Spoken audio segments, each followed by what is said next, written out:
दर्शकवृन्द नमस्कार। Corona care टकमा यहाँलाई हार्दिक स्वागत छ। म कालिका शिवाकोटी। प्रत्येक साता प्रसारण हुँदै आएको यस कार्यक्रममा हामी कोरोना जोखिम न्यूनीकरणका लागि सरकारले के कस्ता कामहरू गर्दै आइराखेको छ यी लगायत विषयमा कुराकानी गर्दै आएका छौँ। आजको कार्यक्रममा भने हामी खोपको विषयमा कुराकानी गर्नेछौँ र यो विषयमा कुराकानी गर्नको लागि आज हाम्रो स्टुडियोमा हुनुहुन्छ स्वास्थ्य सेवा विभाग परिवार कल्याण महाशाखाका खोप अधिकृत भरत भण्डारी।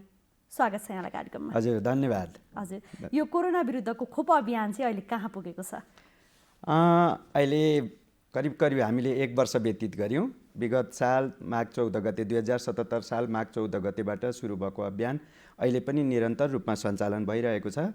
हामी सबैलाई थाहा छ, कोरोनाको महामारी पश्चात खोपको विकास भएपछि रोगको जोखिमलाई हेरेर 15 वर्ष वा सोभन्दा माथिका नागरिकहरूलाई खोप दिनुपर्छ र पहिले उच्च जोखिम वर्गलाई प्राथमिकतामा राखेर खोप दिनुपर्छ भन्ने विश्व स्वास्थ्य सङ्गठन विश्वव्यापी मान्यता र नेपाल सरकारको पनि सोही नीति अनुरूप नेपाल सरकारले पनि सोही अनुसारको योजना बनाएको थियो।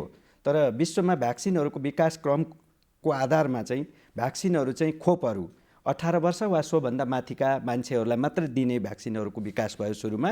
यहाँहरू सबैलाई थाहा छ र नेपाल सरकारले तत्कालै 18 वर्ष माथिका सबै नागरिकहरूलाई खोप दिने योजना बनाएर हामी खोप अभियान सुरु गऱ्यौँ। अहिलेसम्म आउँदाखेरि यहाँले सोध्नुभएको कुरा सायद कति मान्छेहरूले खोप पाए, कसरी चलिरहेको छ भन्ने जिज्ञासा हुनसक्छ। अहिलेसम्म हेर्ने हो भने लक्षित सङ्ख्याको आधारमा हेर्ने हो भने 18 वर्षभन्दा माथिका नागरिकहरू 92%, जुन लक्षित सङ्ख्या थियो हाम्रो 92% नागरिकहरूले पहिलो मात्रा खोप पाइसक्नु भएको छ भने 76% जति नागरिकहरूले चाहिँ दोस्रो मात्रा खोप पनि पाइसक्नु भएको छ। कुल जनसङ्ख्यामा हेर्ने हो भने करिब 70% भन्दा माथि नेपाली नागरिकहरूले खोप पाइसक्नु भएको छ र 54%ले दोस्रो मात्रा पाइसक्नु भएको छ।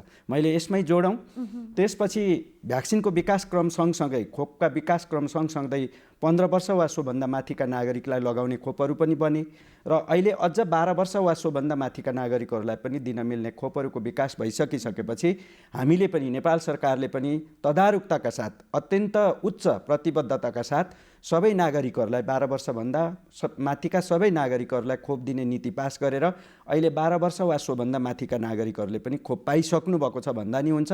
पहिलो मात्रा खोप करिब सबैले पाइसक्नु भएको छ र अब दोस्रो मात्रा लगाउने उहाँहरूको समय आउँदैछ र पाउँदै हुनुहुन्छ। अब यसरी 12 वर्षभन्दा माथिका नागरिक 12 देखि 17 18 प्लस भयो। अब 18 प्लसको मैले अघि नै कुरा गरिहालेँ। 18 भन्दा माथिको हेर्ने हो भने हाम्रोमा करिब चाहिँ 91%ले पहिलो मात्रा र 71%ले दोस्रो मात्रा भन्यो भने 12 देखि 17 को व्यक्तिहरू, बच्चाहरू, बालबालिकाहरू पर्नुहुन्छ। उहाँहरू 87%ले पहिलो मात्रा पाइसक्नु भएको छ भने 41%ले दोस्रो मात्रा पाइसक्नु भएको छ। अब दोस्रो मात्रा चाँडै पाउनुहुन्छ उहाँहरूले। सङ्ख्याको आधारमा हेर्ने हो भने हामीले हिजोको दिनसम्म हेर्दाखेरि 1,82,71,000 भन्दा धेरै व्यक्तिहरूलाई चाहिँ पहिलो मात्रा पुरा गरिसकेका छौँ भने 1,65,49,000 भन्दा माथि व्यक्तिहरूले चाहिँ दोस्रो मात्रा पुरा गरिसक्नु भएको छ र खोप अभियान निरन्तर छ। देशैभरि सबै जिल्लामा अभियानको रूपमा निश्चित समयमा सञ्चालन हुन्छ भने छुट व्यक्तिहरूको लागि निरन्तर खोप प्राप्त गर्ने व्यवस्था गरेको छ सरकारले। जिल्लाका केही तोकिएका स्थानहरूमा महिनैभरि कार्यालय समयको दिन समेत खोप पाउने व्यवस्था चाहिँ भइरहेको छ। यसर्थ खोप अभियान निरन्तर छ र सबै नागरिकहरूले खोप पाउने कुरा सरकारले सुनिश्चित गरेको कुरा मैले यहाँलाई निवेदन गरेँ। हजुर सर, अब जस्तो अहिले खोप अभियान कसरी चलिराखेको छ, कुन ठाउँमा कुन उमेर समूहलाई कसरी लगाइँदैछ भन्ने कुरा त यो रह्यो होइन। अब जति पनि बाँकी हुनुहुन्छ जसले खोप लगाउनु भएको छैन होइन, उनीहरूलाई पनि पुग्ने गरेर अहिले खोपको आपूर्ति भइसकेको छ। अर्थात् यहाँलाई चाहिँ मैले के कुरा सोध्न चाहेँ भने आपूर्ति कस्तो छ त खोपको?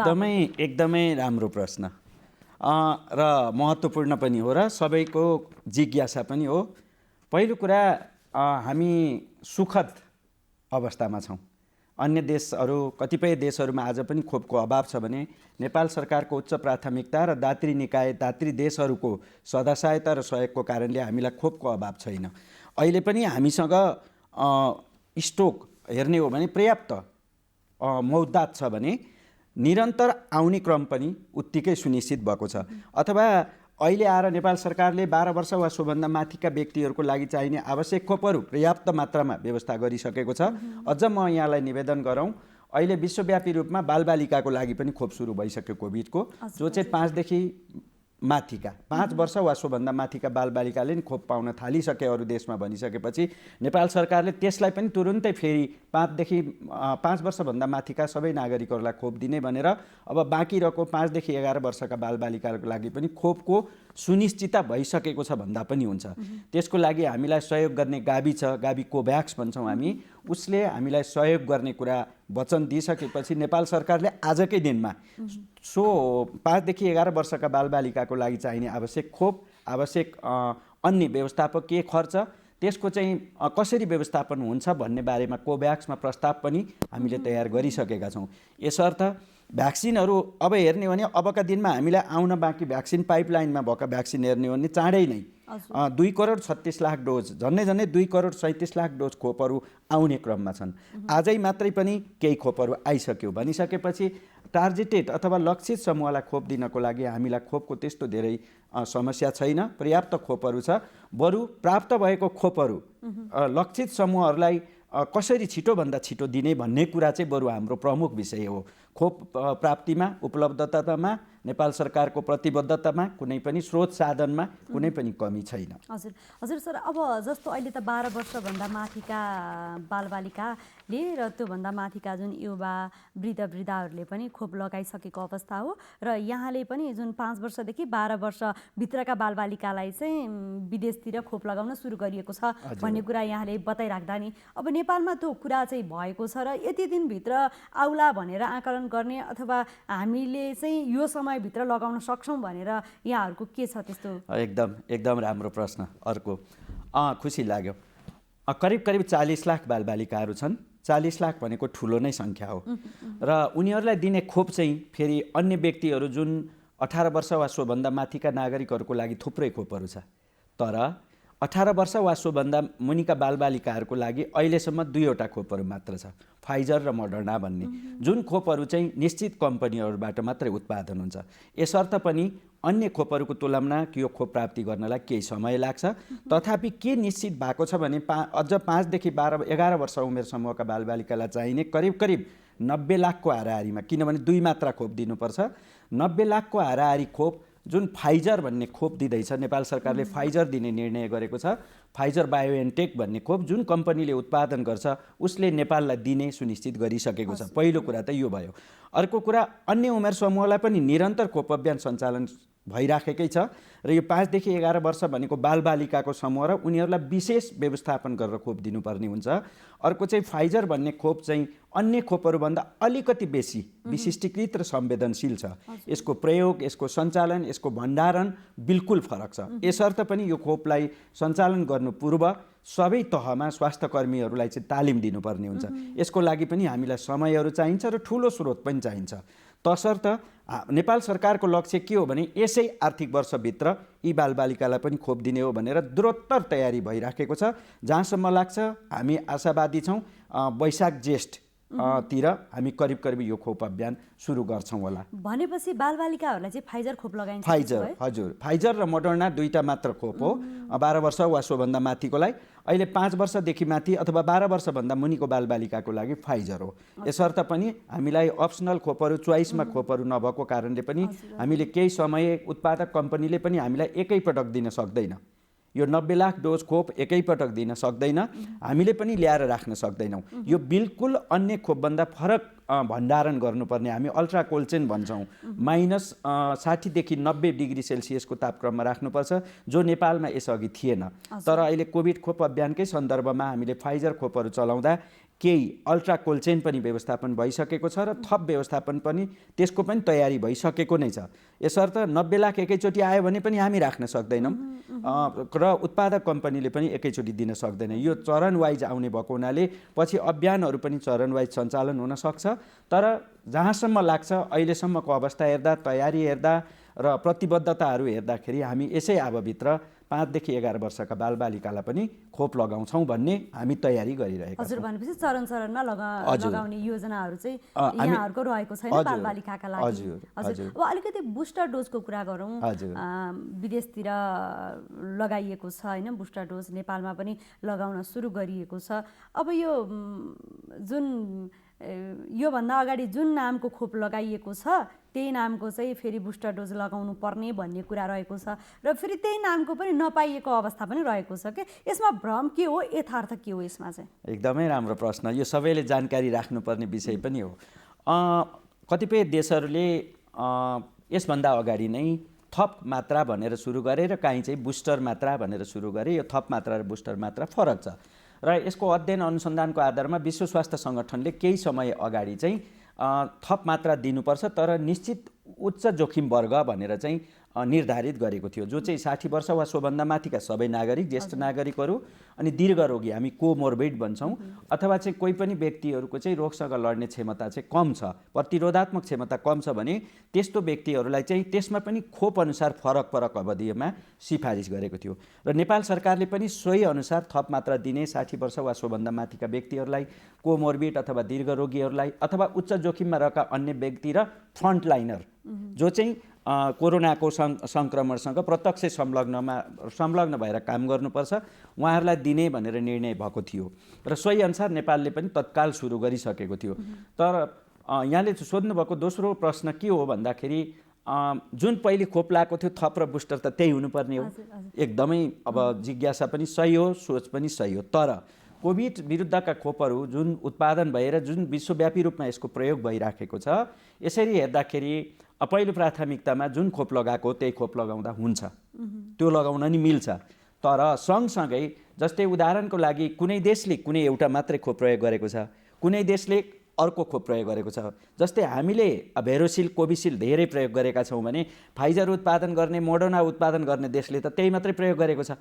तर ती खोपहरू विश्वमा अन्य देशहरूलाई पनि दिनुपर्दछ। त्यसो भए यसको के उपाय हुन सक्छ भनेर विशेष गरी सबै यस्ता कुराको आधार अथवा चाहिँ सुझाव मान्ने भनेको विश्व स्वास्थ्य सङ्गठन हो र विभिन्न अध्ययनहरूबाट के परिणाम आयो, के निर्क्युलमा पुग्यो भने भ्याक्सिन इन्टरचेन्ज पनि गर्न सकिन्छ। इभेन बुस्टर डोज मात्रै होइन, थप मात्रा मात्रै होइन, पहिलो मात्रा लगाएको छ कुनै खोप, अब त्यो खोप पाएन भने के गर्ने भन्दाखेरि कुनै अर्को त्योसँग मिल्ने भ्याक्सिन दिन मिल्छ भनेर चाहिँ विश्व स्वास्थ्य सङ्गठनले सिफारिस गर्यो। सिफारिस गरिसकेपछि नेपाल सरकारले तत्कालै आजभन्दा करिब 1 महिना अगाडि नै ल अब क्रमशः सबै नेपाली नागरिकहरूलाई फेरि बुस्टर मात्रा दिने। तर बुस्टर मात्रा दिँदाखेरि त्यसका निश्चित आधारहरू छन्, निश्चित वैज्ञानिक कुराहरू छन्, अध्ययन अनुसन्धानबाट आएको आधारमा सम्भव भएसम्म जुन खोप लगाएको छ त्यही खोप दिने। यदि त्यो खोप उपलब्ध नभएमा पनि दिन मिल्छ भनेर विश्व स्वास्थ्य सङ्गठनले सिफारिस गरेका खोपहरू, जस्तै हामीले भेरोसिल भन्ने नाम सुन्नुभएको छ, त्यो खोप लगाएका छौँ, कोभिसिल्ड भन्ने लगाएका छौँ, एस्ट्राजेनिका लगाएका छौँ, मोडर्ना लगाएका छौँ, जेन्सन लगाएका छौँ नि। भेरोसिल लगाएकोलाई कुन दिन हुन्छ? जस्तै भेरोसिल खोप यसभन्दा अघि 2 मात्रा लगाइसकेको छ भने अब उनीहरूलाई, ती नागरिकहरूलाई बुस्टरको रूपमा हामीले एस्ट्राजेनिका या कोभिसिल्ड दिन मिल्छ भनेर सिफारिस भएको छ। त्यस्तै कोभिसिल्ड, एस्ट्राजेनिका लगाएको छ भने फाइजर, मोडर्ना भन्ने खोपहरू दिन मिल्छ। अथवा साइन्टिफिक कुरा, अलिकति विज्ञानको कुरा गर्ने हो भने भेरोसिल इनएक्टिभेटेड भ्याक्सिन भन्छौँ हामी, त्यो भ्याक्सिन लगाएकाहरूलाई भाइरल भेक्टर भन्ने, त्यो भ्याक्सिनको बनावटको आधारमा भाइरल भेक्टर भन्ने एस्ट्राजेनिका, कोभिसिल्ड जस्ता भ्याक्सिनहरू दिन मिल्छ। र भाइरल भेक्टर अथवा कोभिसिल्ड, एस्ट्राजेनिका लगाएका छन् भने एमआरएनए भन्छौँ हामी, मोडर्ना र फाइजर जस्ता खोपहरूलाई चाहिँ सेकेन्ड डोज अथवा दोस्रो मात्राको रूपमा पनि दिन मिल्छ, पूर्ण मात्रा गर्नलाई अर्को बुस्टरको रूपमा पनि दिन मिल्छ भनिसकेपछि नेपाल सरकारले पनि सोही अनुसार भएसम्म उपलब्ध छ भने जुनको त्यही त दिन मिलिहाल्यो, त्यसमा समस्या छैन। तर जुन खोप विगतमा हामीलाई दात्री निकायबाट सहयोग भएको थियो, फेरि त त्यो खोप नआउन पनि सक्छ नि। तर रोग प्रतिरोधात्मक क्षमता बढाउनु त जरुरी छ। त्यसो भए विश्व स्वास्थ्य सङ्गठनको सिफारिसकै आधारमा मात्र, हाम्रो देशको सरकारको निर्णय होइन, विश्वव्यापी मान्यता, विश्वव्यापी अनुभव, विश्वव्यापी अनुसन्धान र विश्व स्वास्थ्य सङ्गठनको सिफारिसको आधारमा मात्र बुस्टर डोजहरू दिन भनेर चाहिँ निर्णय भएर निरन्तर बुस्टर डोजहरू अहिले सुरु भइसकेको छ। सुरुमा हामीले पनि 60 वर्ष वा सोभन्दा माथिका नागरिक अनि फ्रन्टलाइनर, अग्रपङ्क्तिमा खट्ने स्वास्थ्यकर्मी लगायत सामाजिक क्षेत्रका व्यक्तित्वहरू अनि अघि नै मैले निवेदन गरेको दीर्घरोगीहरूलाई पहिलो प्राथमिकतामा राखेर दिने र क्रमशः 18 वर्ष वा सोभन्दा माथिका व्यक्तिहरूलाई क्रमशः बुस्टर मात्रा दिने भनेर नेपाल सरकारले नीतिगत निर्णय गरिसकेको छ र 77 जिल्लाहरू सबै प्रदेशहरूमा यसको जानकारी भइसकेको छ र अभियानहरू निरन्तर सञ्चालन भइरहेको छ। हजुर, अब यो चरण चरणमा कोभिड आइराख्दा नि सर, अब जस्तो पहिलो डोज लगाएको 20 दिन कटिसके पछाडि दोस्रो डोज लगाउने होइन? त्यो चाहिँ खोप अनुसार फरक छ। हजुर। फाइजर चाहिँ कम्तीमा कम्तीमा फाइजर 21 देखि 28 दिनको फरकमा कम्तीमा त्योभन्दा अघि दिनु हुँदैन, दिनु पर्दैन भन्ने। अन्य खोपको हकमा अहिलेसम्म अब कोभिसिल्ड एस्ट्राजेनिका कम्तीमा 8 हप्ता, 8 देखि 12 हप्तामा अर्को मात्रा दिनुपर्छ। अनि भेरोसिल 4 हप्ता, जेन्सन 4 हप्ता, मोडर्ना 4 हप्ता कम्तीमा हो। त्यसको मतलब 28 दिनकै दिन 29 दिनकै दिन दिनुपर्छ, बरु 27 दिनमा दिनु हुँदैन, तर 2 महिनापछि पनि दिन चाहिँ मिल्छ। पछि चाहिँ दिन मिल्छ, तर 4 हप्तापछि दिने भनेको छ भने जति सक्दो चाँडो दिनु चाहिँ उपयुक्त हुन्छ। तर छुट्यो लगाएन भने तोकिएको इन्टरभल अथवा चाहिँ जुन 4 हप्ता भनेको छ त्योभन्दा पछि चाहिँ जहिले पनि लिनलाई मिल्छ। तर नेपालमा त्यसको प्रभावकारिता त्यति नै हुन्छ? हुन्छ। छिटो दियो भने छिटो प्रतिरोधात्मक क्षमता आयो, अलि ढिलो भयो भने ढिलो प्रतिरोधात्मक क्षमता बन्ने भयो, तसर्थ छिटो दिनु उपयुक्त भयो। र नेपालमा त्यस्तो कन्डिसन खासै सुरुमा आएको थियो, हामी सबैलाई थाहा छ। हामीले कोभिसिल्ड एस्ट्राजेनिका भ्याक्सिन दियौँ, हामीलाई दात्री निकायहरूबाट देशहरूबाट सहयोग भएको थियो, तर पछि केही समय ढिला भएको थियो। तर अहिलेको कालमा करिब करिब असोजदेखि यता त्यस्तो कन्डिसन नेपालमा कहिले पनि छैन। हामीले ठिक समयमा ठिक तालिका अनुसार नै खोप दिइराखेका छौँ। 2-4 दिन तलमाथि भनेको चाहिँ जिल्लाको कार्यक्रम सञ्चालनको अवस्था, हाम्रो अवस्थाले मात्रै अलिकति वरपर गर्ने हो। अहिले त्यस्तो धेरै लामो समय कुर्नुपर्ने अवस्था चाहिँ छैन। हजुर सर, मैले यहाँ यो किन जोड्न चाहेँ भने कोभिड निरन्तर पहिलो लहर, दोस्रो लहर, तेस्रो लहर भनेर आइराखेको छ। हामी बुस्टरसम्म पुग्यौँ नि त। बुस्टर अब पहिलो डोज लगाउने जुन सुरुमा नेपालमा सञ्चालन हुँदाखेरि जुन फ्रन्टलाइनरहरूले लगाउनु भयो, अहिले त त्यो बुस्टरमा पुगिसक्दा अब फेरि केही महिना पछाडि फेरि अर्को डोज लगाउनु पर्ने भन्ने कुरा खास के हो? यो चाहिँ यो चाहिँ अब निरन्तर लगाइरहनु पर्छ है भनेर एकदम राम्रो प्रश्न। पहिलो कुरा त कोभिडको भ्याक्सिन नयाँ भ्याक्सिन हो। अहिले दिइराखेको बुस्टर पनि साँच्चीकै भन्ने हो भने यसपछि कति समय यो खोपले काम गर्छ भन्ने कुरा यसको समय आएकै छैन, फेरि यसको अध्ययन हुनुपर्छ। जस्तै 2 मात्रा लगाइसकिसकेपछि निश्चित अवधिभित्र अथवा 6 महिना 1 वर्षभित्र हेर्दाखेरि जुन चाहिँ प्रतिरोधात्मक क्षमता अथवा इम्युनिटी भन्छौँ हामी बन्नुपर्ने हो, त्यो रहनुपर्ने हो, त्यो कति रह्यो भन्नेको आधारमा चाहिँ बुस्टर दिने कि नदिने भन्ने निर्धारण हुन्छ। जस्तै हामीले दादुरा बालबालिकालाई 2 मात्रा दिन्छौँ नि, लङ लाइफ काम गर्छ। टिडी चाहिँ 5 वटा लगाइसकेपछि लङ लाइफ काम गर्छ भने जस्तै कोभिडको कुन खोपको प्रभावकारिता पछिसम्म कति हुन्छ भन्ने कुराको निर्क्योल गर्ने समय आएको छैन। जस्तै भर्खर त 1 वर्ष भयो भ्याक्सिन उत्पादन भएकै, सुरु भएकै। अब यसको 2 वर्ष, 4 वर्ष, 5 वर्ष, 10 वर्ष जति जति व्यतीत गर्दै जान्छौँ हामी, त्यति यो खोप कुन खोपको बुस्टर दिनुपर्छ कि पर्दैन या कति अवधिमा दिनुपर्छ भन्ने कुराको निर्क्योल हुन्छ। त्यसको लागि अध्ययन अनुसन्धान जरुरी छ। अहिले नै पनि विश्व स्वास्थ्य सङ्गठनको सिफारिस के हो भने विशेष गरी वृद्ध 60 वर्ष वा सोभन्दा माथिका व्यक्तिहरू, दीर्घ रोगीहरू या कुनै पनि कारणबाट रोग प्रतिरोधात्मक क्षमता कम हुने अवस्थाका व्यक्तिहरू बाहेक यङ एन्ड एडल्ट स्वस्थ वयस्कहरूले बुस्टर डोज लाउन त्यति जरुरी छैन भनेरै भनेको छ। तर हामी कहाँ एकदम आत्तिएर बुस्टर भन्ने कुरा हामीले सुनेका छौँ। अझ हामी तपाईँले स्वीकार्नुपर्ने कुरा के हो भने हामी तपाईँ जस्ता यङ एडल्टहरू चाहिँ बेसी बुस्टर खोजिराखेका छौँ। त्यो भनेको बुझाइ नभएर हो। त्यसले गर्दा अहिले नै सबैलाई बुस्टर दिनै पर्छ भन्ने निर्क्योल पनि होइन र त्यो बुस्टर दिएपछि सधैँ जिन्दगीभरि बचाउँछ भन्ने पनि होइन। पहिलो कुरा त। दोस्रो कुरा त म यहाँ के जोडौँ भने मलाई अलिकति चिन्ता लागिरहेको कुरा पनि जोडौँ। भ्याक्सिन लगाउँदैमा कोभिडको सङ्क्रमण रोकिने होइन। अर्को कुरो, भ्याक्सिन लगाउँदैमा सबै मान्छेको सबैको क्षमता, शक्ति, प्रतिरोधात्मक क्षमता उत्तिकै बन्छ भन्ने पनि होइन। मान्छेको शारीरिक अवस्थाले पनि जाहेर गर्छ, उसको आर्थिक अवस्था, खानपान, सामाजिक परिवेश आदि थुप्रै कुराले प्रभाव पर्छ रोग प्रतिरोधात्मक क्षमता बन्न पनि। यसर्थ अब भ्याक्सिन लगाएँ भनेर ढुक्क पर्ने यो जुन सङ्क्रमण फैलिरहेको हामी अवस्था देख्छौँ, भ्याक्सिनले त, खोपले त रोग प्रतिरोधात्मक क्षमता मात्रै बढाउने हो, रोग सर्न रोक्ने होइन। रोग लाग्यो भने पनि सिकिस्तपना कम हुने, त्यसबाट मृत्यु हुने सङ्ख्यालाई घटाउने हो। खोपले जोखिम कम हुने मात्रै हो, तर सङ्क्रमण त रोक्दैन नि। हेर्नुहोस् त सङ्क्रमण अहिले भ्याक्सिन यति धेरै लगायौँ, सङ्क्रमण भयो, किन होला? यो चाहिँ गम्भीर कुरा हो। यो किन हो भन्दा अल्टिमेट अन्ततः कोभिडको रोकथाम तथा नियन्त्रणको उपाय भनेको त जनस्वास्थ्यको मापदण्ड नै हो। निरन्तर हामी भ्याक्सिन लगाए पनि पछि पनि धेरै पछिसम्म पनि यो रोगको रोकथाम तथा नियन्त्रणको लागि सबै मान्छेहरूले सबै व्यक्तिहरूले सबै तहमा हामीले जनस्वास्थ्यका मापदण्डको पालना चाहिँ गर्नैपर्छ। जस्तै हजुरले सोधे जस्तै भ्याक्सिन लगाइयो, मानिलिउँ 2 या 3 या केही वर्षपछि यसको चाहिँ प्रतिरोधात्मक क्षमता चाहिँ हरायो, अब त कोरोना त फेरि लाग्छ अनि हामी जोखिममा जान्छौँ। यसर्थ पनि भ्याक्सिनको सँगसँगै अहिले तत्काललाई भ्याक्सिन प्राथमिकतामा हो, किनभने राज्यको दायित्व नागरिकको सुरक्षा गर्ने, मृत्यु कम गर्ने, मृत्यु हुनबाट बचाउने हो।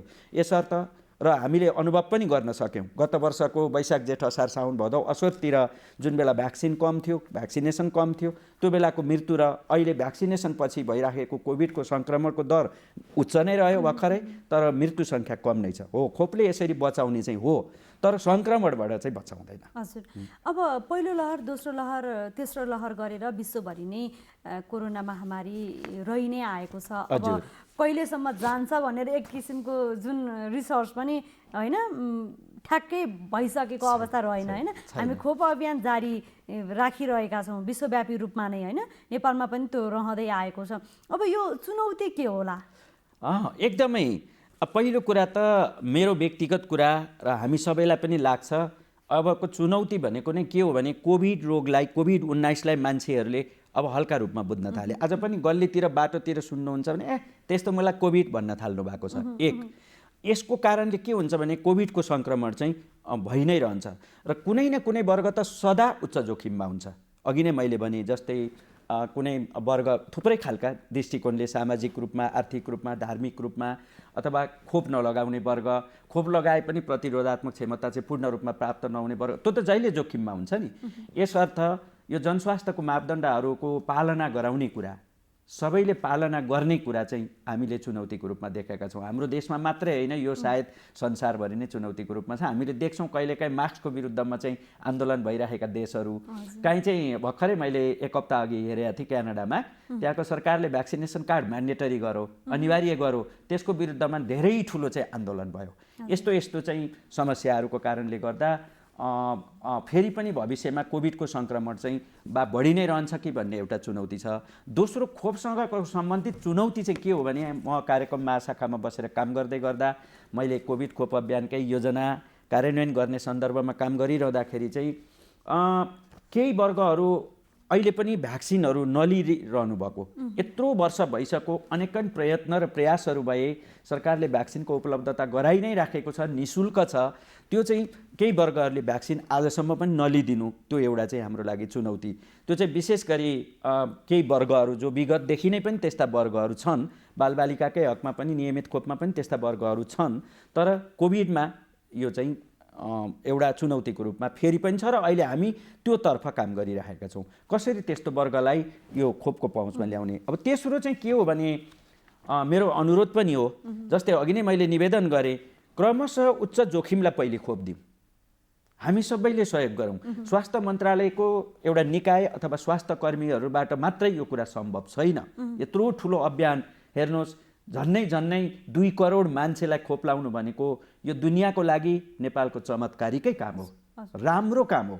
तर के भयो विगतमा भन्दाखेरि सरकारले एउटा निश्चित वर्ग तोक्यो, उच्च जोखिम वर्ग तोक्यो नि, तर यहाँ खोपको लागि चाहिँ अन्य वर्गहरूको चाहिँ बेसी माग अथवा चाहिँ अलिक बेसी चाहिँ उहाँहरूको चाहिँ हामीले छिटो पाउनुपर्छ भन्ने जस्तो कुराहरू चाहिँ र अहिले बुस्टरमा पनि त्यो कुरा छ। मैले यो किन जोडेँ भन्दा बुस्टर हामी सबैले पाउँछौँ। फेरि म निवेदन गर्न चाहन्छु, विश्व स्वास्थ्य सङ्गठनले के भनेको छ भन्दाखेरि अहिले नै स्वस्थ वयस्कहरूले बुस्टर लिइराख्नुपर्ने जरुरी छैन, किनभने कुनै पनि तथ्य आएको छैन भने हामी किन डराउने।